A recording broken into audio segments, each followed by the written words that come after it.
Welcome to all the students of Sri Siddh Vidyapith School. So students, today we are going to complete the remaining part of the chapter Microorganisms, Friends and Foe. So students, in the previous class we studied about the useful microorganisms and their benefits. But today we are going to study about the harmful microorganisms. Okay, so generally harmful microorganisms causes diseases. So now we are going to study what are communicable diseases. Pathogens enter our body through the air we breathe, the water we drink, or the food we eat.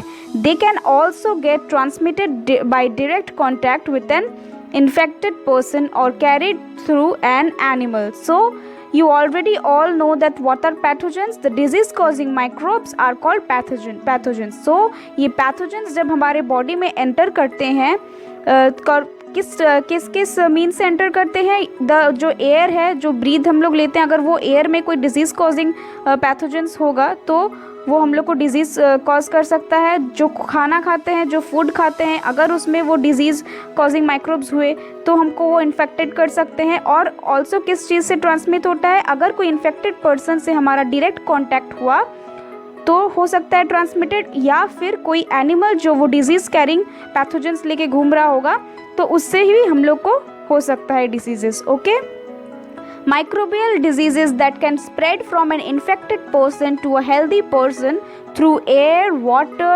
food or physical contact, which are called communicable diseases. Okay students, so what are the examples of such diseases? It includes cholera, common cold, chicken pox and tuberculosis.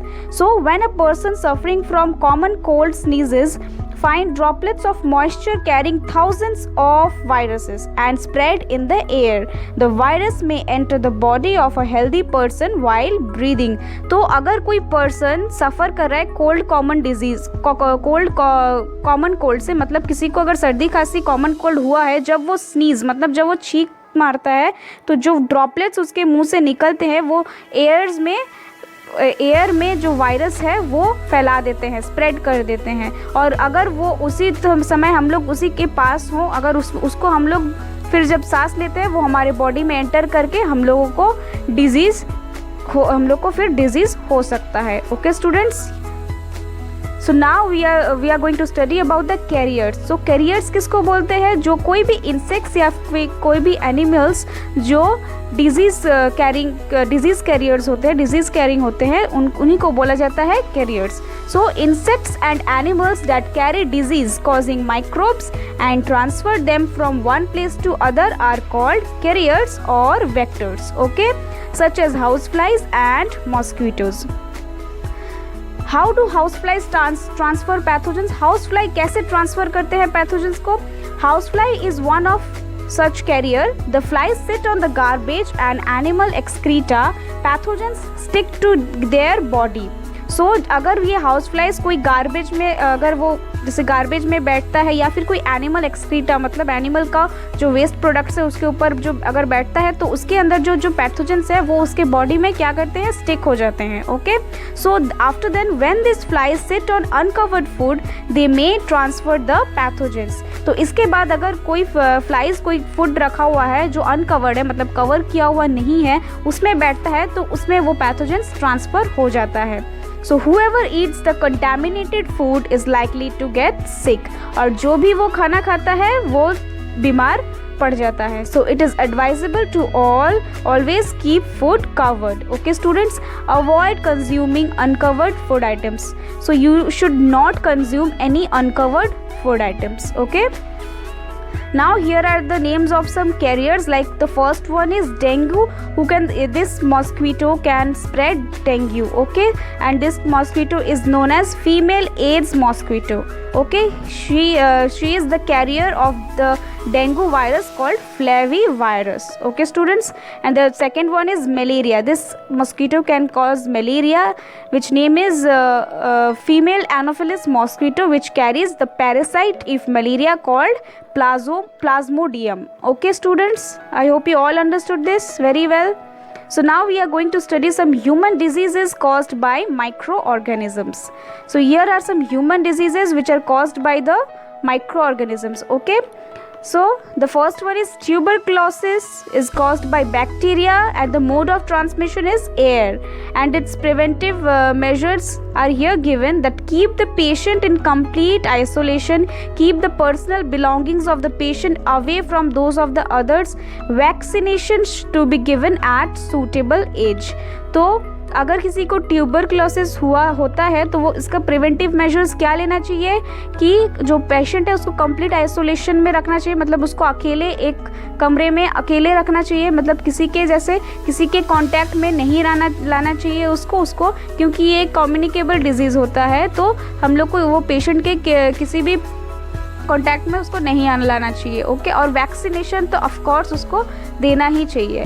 Same here, measles caused by virus and the mode of transmission is air, and its preventive measure is as same as tuberculosis. Okay, and like chickenpox and polio are also caused by virus and their mode of transmission is air या फिर other than is water and contact or any contact with that infected person. Okay, causes chickenpox. So and their preventive measures are same as tuberculosis.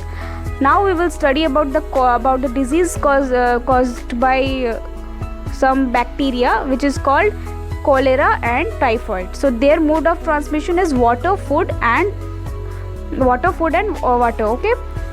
So the preventive measures those we should take the maintain personal hygiene and good sanitary habits, consume properly cooked food and boiled drinking water, and of course vaccination is very important. Okay, तो जब किसी को अगर cholera और typhoid होता है तो वो उनको क्या करना चाहिए, पर्सनल अपना जो हाइजीन है वो बहुत अच्छा से मेंटेन करना चाहिए और सैनिटरी हैबिट्स जो है वो गुड होना चाहिए और जो प्रॉपरली कुक्ड फूड हम लोग को खाना चाहिए.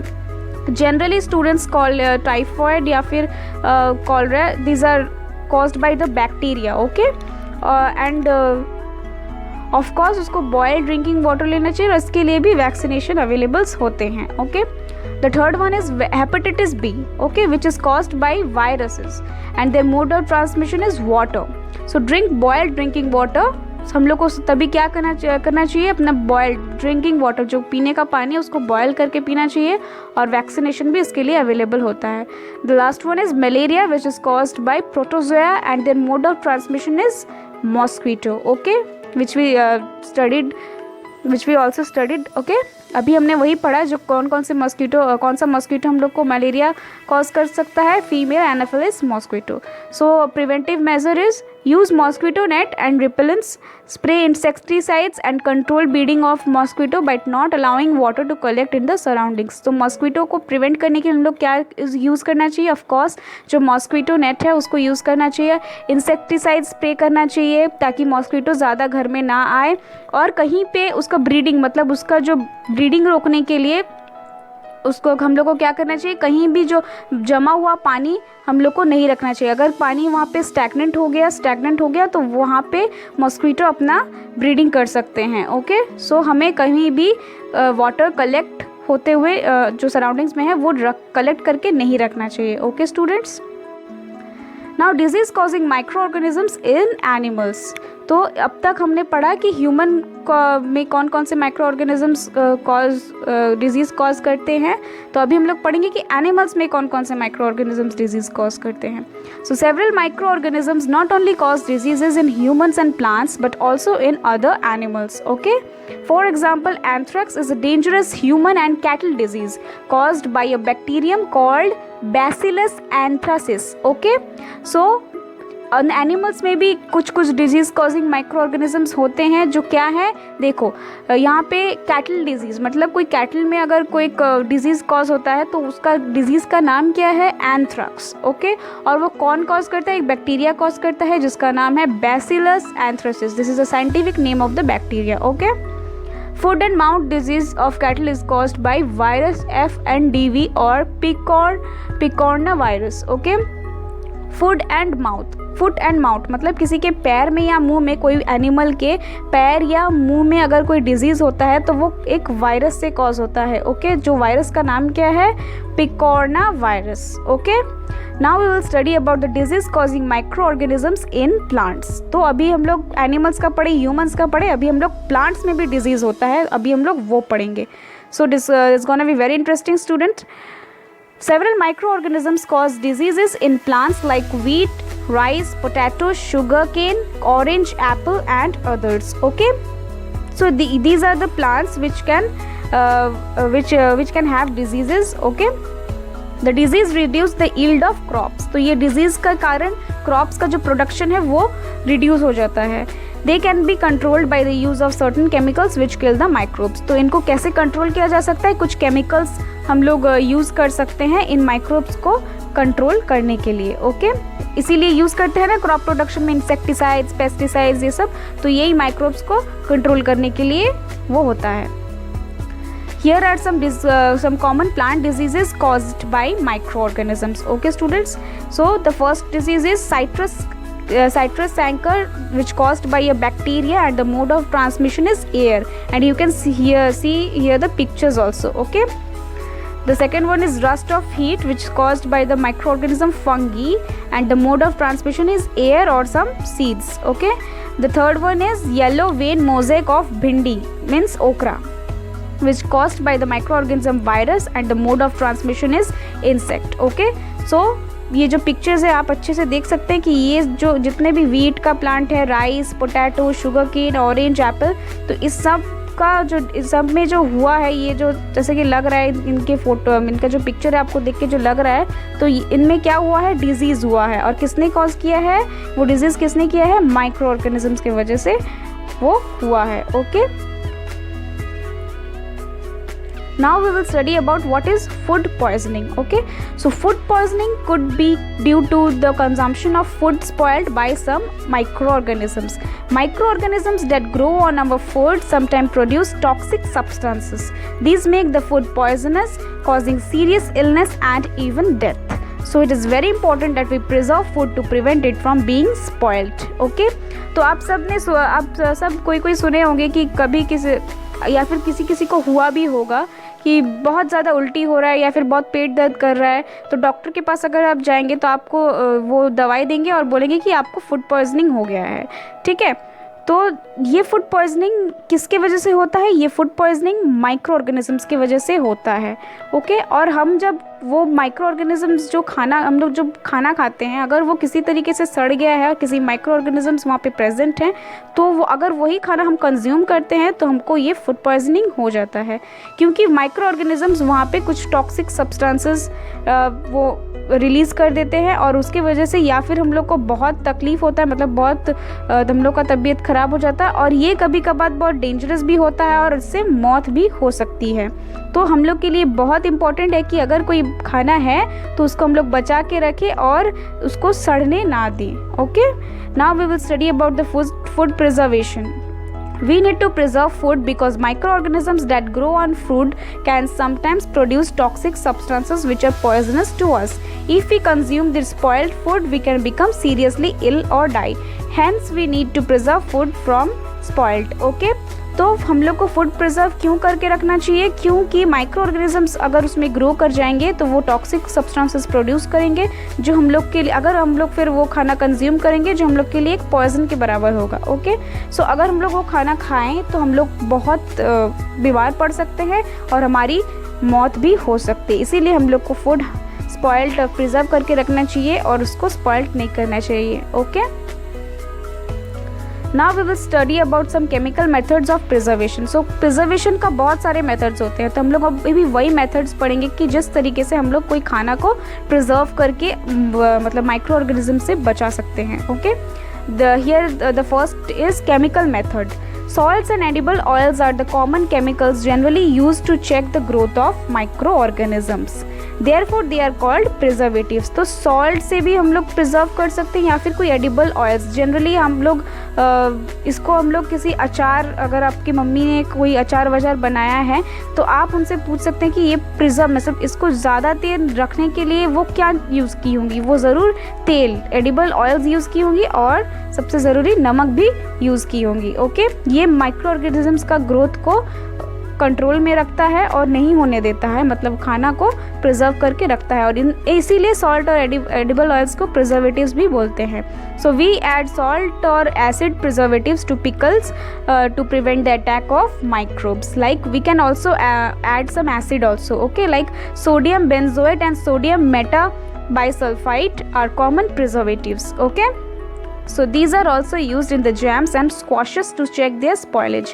तो हम लोग जो बाहर से जैम्स खरीद के लाते हैं, स्क्वाशेस खरीद के लाते हैं, तो उनमें भी कुछ प्रिजर्वेटिव्स डाला जाता है, जैसे कि ये केमिकल्स, ये जो एसिड है like sodium benzoate and sodium Meta bisulphite, ठीक है, उनका स्पॉइलेज चेक करने के लिए, okay.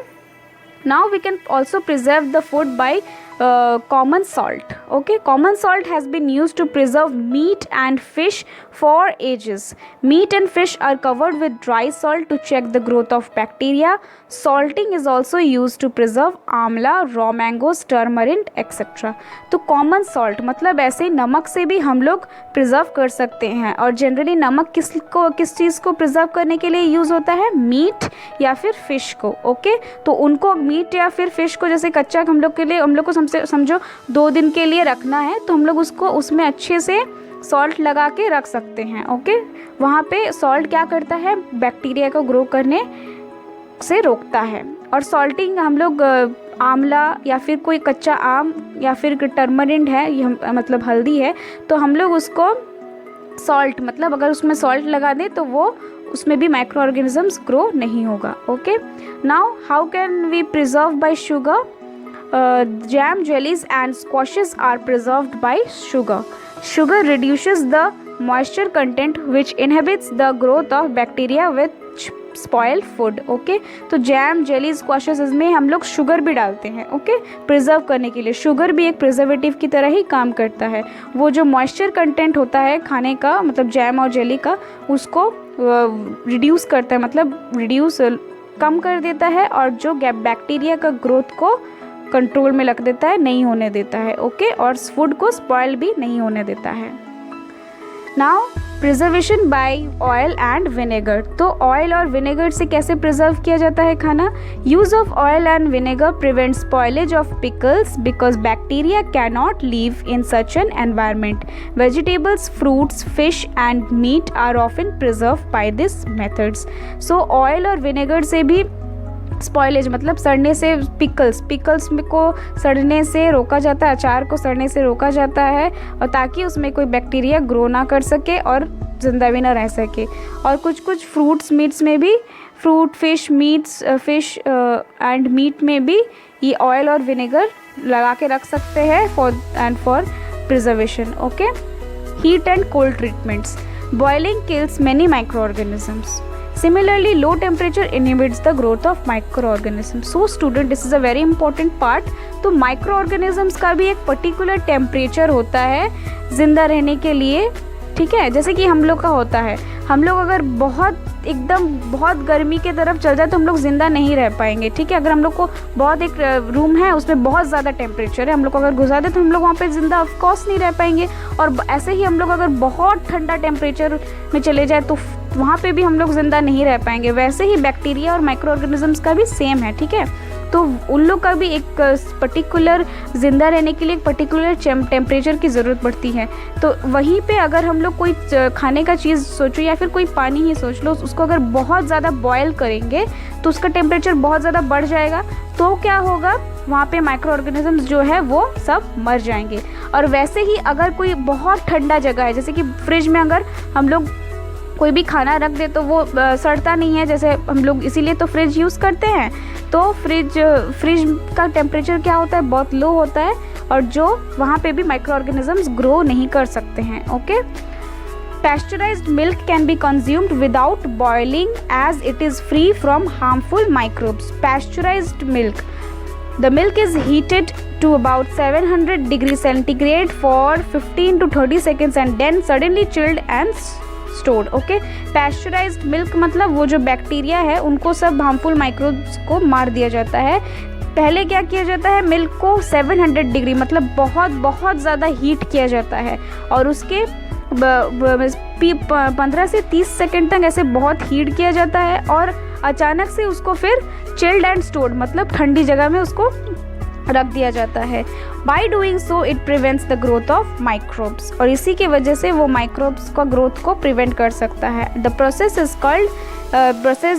Is called pasteurization and it is discovered by Louis Pasteur. Okay, now storage and packing. Okay, अगर कोई चीज़ है तो उसको हम लोग स्टोरेज और पैकिंग करेंगे। तो हम लोग in the previous chapter the crop production and management we also studied about this storage. Okay, तो स्टोरेज हम लोग का लिए बहुत ही इंपॉर्टेंट है। ओके, अगर कोई प्रोडक्शन हो रहा है तो वो चीज़ें जो मतलब एक इतने सारे वास्ट स्केल में प्रोडक्शन हो रहा है तो उनको स्टोरेज करके, प्रॉपर स्टोरेज करके माइक्रो ऑर्गेनिजम्स के बचा के रखना भी एक बहुत ही बड़ा इंपॉर्टेंट काम है। नहीं तो अगर इतना फसल उगाए लेकिन सब खराब हो गया तो इसका मतलब मेहनत बेकार गया।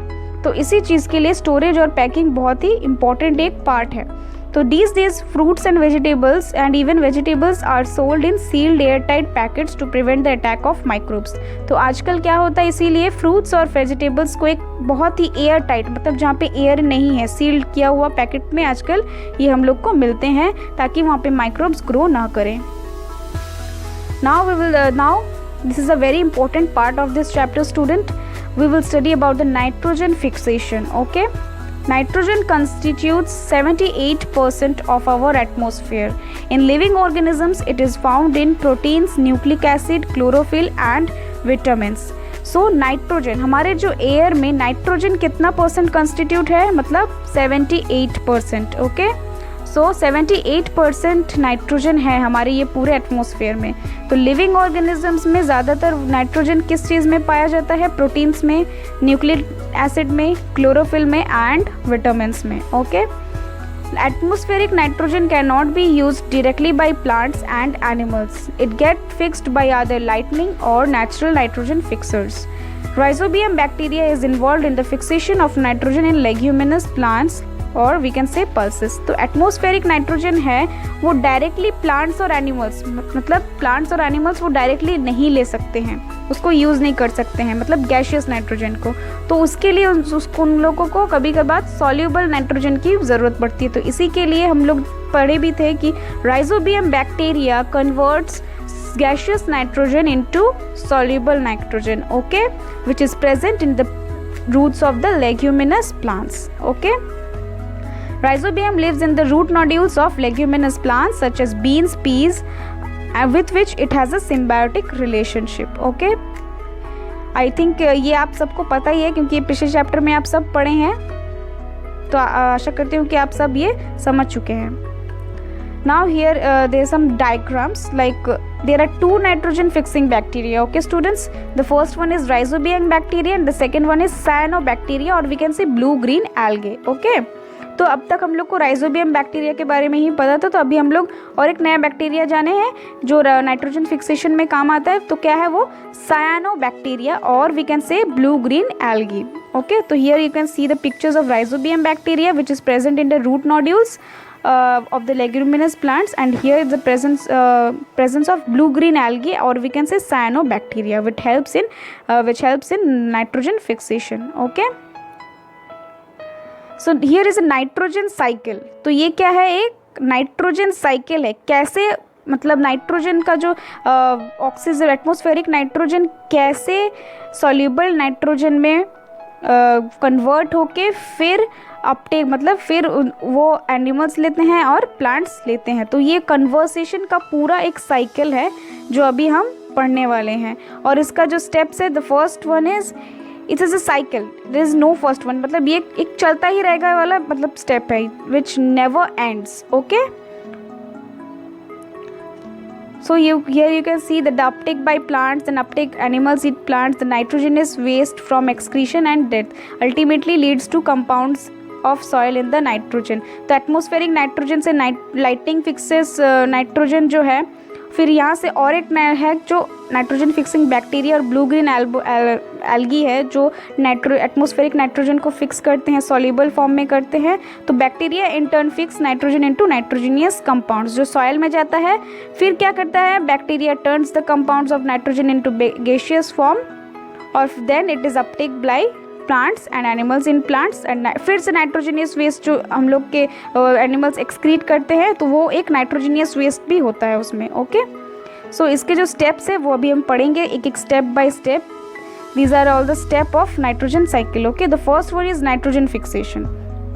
तो पहला स्टेप क्या है कि नाइट्रोजन फिक्सेशन होता कैसे है।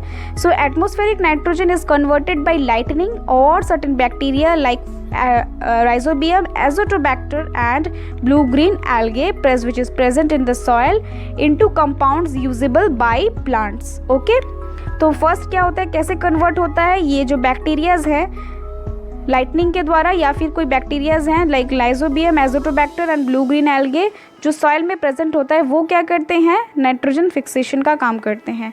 The second step is nitrification. So ammonia conversion into nitrites by nitrosomonas and further conversion of nitrites into nitrates by nitrobacter. Plants take up nitrogen in form of ammonia or nitrates. तो उसके बाद वाला step क्या है, nitrification का step है। तो उसमें उस स्टेप में क्या होता है, अमोनिया जो होता है वो कन्वर्ट किस में होता है, नाइट्राइट्स में कन्वर्ट होता है। और कौन कन्वर्ट करता है, कन्वर्ट करने में हेल्प करता है नाइट्रोसोमोनस। ओके, और उसके बाद क्या होता है, ये जो नाइट्राइट्स है नाइट्रेट्स में कन्वर्ट होता है। ओके, नाइट्राइट्स जो है नाइट्रेट्स में कन्वर्ट होता है किसके द्वारा, नाइट्रोबैक्टर के द्वारा। उसके बाद ये जो प्लांट्स जो हैं उसके बाद नाइट्रोजन लेते हैं जो कौन से फॉर्म में होता है, अमोनिया या फिर कोई नाइट्रेट फॉर्म में होता है। ओके, तो अमोनिया और नाइट्रेट फॉर्म को हम एक तरह से बोल सकते हैं soluble form of nitrogen. Okay, nitrogen जो गैसियस फॉर्म में था, एटमॉस्फेयर में था, उसको कन्वर्ट करके हम लोग अमोनिया और नाइट्रेट्स में कन्वर्ट करके ही वही वाला जो फॉर्म है वो लेते हैं plants. Okay, the third step is assimilation. Roots of plants absorb these nitrogenous wastes, nitrogenous compounds from soils and plants, further use them to synthesize proteins and another compounds. So इसके बाद जो assimilation के step में क्या होता है, जो plants के जो रूट्स होते हैं वो फिर ये जो नाइट्रोजीनियस कंपाउंड्स है जो अमोनिया और नाइट्रेट्स है उनको एब्जॉर्व करते हैं। एब्जॉर्व करने के बाद क्या सिंथेसिस करते हैं, प्रोटीन सिंथेसिस करते हैं। ओके, और जो अदर कंपाउंड्स है वो भी वो सिंथेसिस करते हैं। तो यही वाला जो स्टेप है इसको क्या बोला जाता है, assimilation. Okay, after that animals feeding on plants get this proteins and nitrogen compounds. उसके बाद जो प्लांट्स को प्रोटीन्स तो मिल गया है, मतलब वो प्रोटीन्स, कार्बन डाइऑक्साइड, मतलब जितने भी अदर कंपाउंड्स है वो सब बना लिए हैं। उसके बाद क्या होता है, प्लांट्स को कौन खाता है, अल्टीमेटली एनिमल्स खाता है। ओके, तो जब एनिमल्स ये प्लांट्स को खाते हैं तो उनको भी ये प्रोटीन्स और जो नाइट्रोजीनियस कंपाउंड्स है उनके बॉडी में भी वो चला जाता है। तो ये एक स्टेप हो गया। उसके बाद जो फिफ्थ स्टेप है वो क्या है, ammonification. So when plants and animals die, bacteria and fungi present in the soil convert the nitrogenous waste into compounds that can be used by plants again. तो इस एमोनिफिकेशन के प्रोसेस में क्या होता है, जब ये प्लांट्स और फिर या कोई एनिमल मर जाता है तब क्या होता है, बैक्टीरिया और फंगी जो सॉइल के अंदर जो प्रेजेंट रहता है वो उन सब को वो जो उनके अंदर जो नाइट्रोजीनियस जो वेस्ट था उनको कंपाउंड्स में फिर कन्वर्ट कर देता है। ठीक है, दूसरे कंपाउंड्स में कन्वर्ट करता है। और जो फिर अगर उसके पास अगर कोई प्लांट्स है तो उस प्लांट्स को वो ज़रूरत हो जाता है, फिर मतलब वो उसको फिर यूज़ कर लेता है। जो नाइट्रोजीनियस वेस्ट को जो कन्वर्ट करता है कंपाउंड्स में, तो अगर कोई प्लांट्स उसको ग्रोथ के लिए, अपनी ग्रोथ के लिए अब्जॉर्व करके उसको यूज़ करने लगता है। कैसे, मतलब ये यूज़ क्यों करता है एक्चुअली, क्योंकि उसमें भी तो नाइट्रोजीनियस वेस्ट हैं, कंपाउंड्स तो उसमें भी प्रेजेंट है, तो अल्टीमेटली उन लोग को चाहिए ही, जो राइजोबियम बैक्टीरिया ये सब देते हैं। लेकिन ये सब के वजह से भी, मतलब ये जब मर जाते हैं तो इनके अंदर भी जो होते हैं कंपाउंड्स, तो उनको भी अगर वो एब्जॉर्व कर ले तो उनका जो नाइट्रोजीनियस वेस्ट और कंपाउंड्स की जो ज़रूरत है वो पूरी हो जाती है। Okay, now then the sixth step is denitrification. तो डीनाइट्रिफिकेशन में क्या होता है, nitrates can be converted into nitrogen gas which is released back in the atmosphere by certain bacteria. उसके बाद क्या होता है, तो अब तक हमने यही पढ़ा कि सॉल्युबल नाइट्रोजन में कैसे एटमॉस्फेरिक नाइट्रोजन कन्वर्ट होके प्लांट्स लेता है, फिर एनिमल्स खाते हैं, फिर अगर वो जब एनिमल्स या फिर कोई प्लांट्स ऐसे मर जाते हैं तो फिर दूसरे प्लांट्स उसको एब्जॉर्ब करके खा लेते हैं। लेकिन ये जो प्रोसेस है अभी एटमॉस्फेरिक नाइट्रोजन कैसे बनता है, मतलब ये जो प्रोसेस है ये पूरा साइकिल होके फिर एटमॉस्फेरिक नाइट्रोजन बनता है। तो जब ये नाइट्रेट्स जो है जब नाइट्रोजन गैस में कन्वर्ट किए जाते हैं तो ये कौन कन्वर्ट करता है, ये भी जो कन्वर्ट करता है एक बैक्टीरिया के द्वारा ही कन्वर्ट करता है, ठीक है। जैसे कि गैसियस नाइट्रोजन सॉल्युबल में कन्वर्ट हुआ, सेम उसी तरीके से सॉल्युबल नाइट्रोजन गैसियस नाइट्रोजन में कन्वर्ट होता है by some bacteria, okay. What is the name of that bacteria, like pseudomonas, okay. तो इसी के वजह तो hence atmospheric nitrogen remains constant. तो ये जो पूरा एक साइकिल चलता है तो इसी के वजह से जो atmospheric nitrogen plus soluble nitrogen, ये जो नाइट्रोजन का जो एक परसेंटेज है वो कांस्टेंट रहता है just because of this cycle. So this is a very important cycle which is very essential for plants as well as for us also, okay. So and ये बहुत ही इम्पॉर्टेंट एक पार्ट है chapter का। ये part आप सब अच्छे से पूरा पढ़िए, बुक से पढ़िए और अच्छे से समझने की कोशिश कीजिए। So the chapter has ended, now we are moving to the exercise. Here I have provide you the answers, okay. The question number of 5 is what are the major groups of microorganisms? You all know that, so here the answer is written here. You have to just write it in your fair copy, okay. The question number 7 is write 10 lines on the usefulness of microorganisms in our lives. So here I provide you some answers, like the 8 points are there, and the air usefulness of microorganisms I have written here. You just read and write it in your copy, okay. Question number 8 is write a short paragraph on the harms caused by microorganisms. You have to write a short paragraph कि harmful microorganisms कैसे हम लोग को क्या करता है, मतलब उसका जो काम है वो क्या है, वो हम लोग को वही लिखना है कि वो हार्म हम लोग को किस तरीके से हार्म करता है, okay. You have to write a paragraph which I have written, you have to write it in your copy. So students, the chapter has ended. I hope you all understood this chapter, and it is a very interesting chapter because microorganisms is a microscopic organisms जो हम लोग देख नहीं सकते हैं, उसके बारे में हम लोग अभी पढ़ाई किए कि कैसे वो क्या करते हैं, किस तरीके से हम लोग को हेल्प करते हैं। तो ये बहुत ही इंपॉर्टेंट है, okay. So students, do all the notes in your fair copy. जो भी नोट्स लिखाया गया है आप अपने फेयर कॉपी में ऑफ कोर्स लिख लीजिए। Learn all the notes and revise the chapter thoroughly. जो जितने भी नोट्स लिखाए गए हैं आप लिखेंगे, सबको ज़रूर से उनको पढ़िए और याद कीजिए, और जो चैप्टर है उसको बहुत अच्छी तरीके से फिर से पढ़िए। और एक्सरसाइज के क्वेश्चन नंबर 1, 2 एंड 3 आप खुद से करिए, क्योंकि वो बहुत ही छोटे छोटे क्वेश्चंस हैं और वो आप खुद से कर सकते हैं, ओके। और बाकी जितने क्वेश्चंस लेंथी क्वेश्चंस हैं मैंने उसका आंसर आपको दे दिया है, आप वहाँ से अपनी कॉपी में लिख लीजिए। And students, if you have any doubt you can ask me, I am going to clear it, okay. अगर आपको कोई भी डाउट है आप मुझसे पूछ सकते हैं और मैं उस डाउट को आपको क्लियर कर दूंगी, ओके। और जो नाइट्रोजन फिक्सेशन और नाइट्रोजन साइकिल, ऑफ कोर्स बार बार उसको पढ़िए। अगर कोई भी छोटा से छोटा कोई भी डाउट है आप मुझसे ज़रूर पूछिए, because that is the important part of this chapter, okay. आप उसको बहुत अच्छे से पढ़िए। So we are going to meet soon with the new chapter, okay. Till then read this chapter very carefully, okay. Thank you students.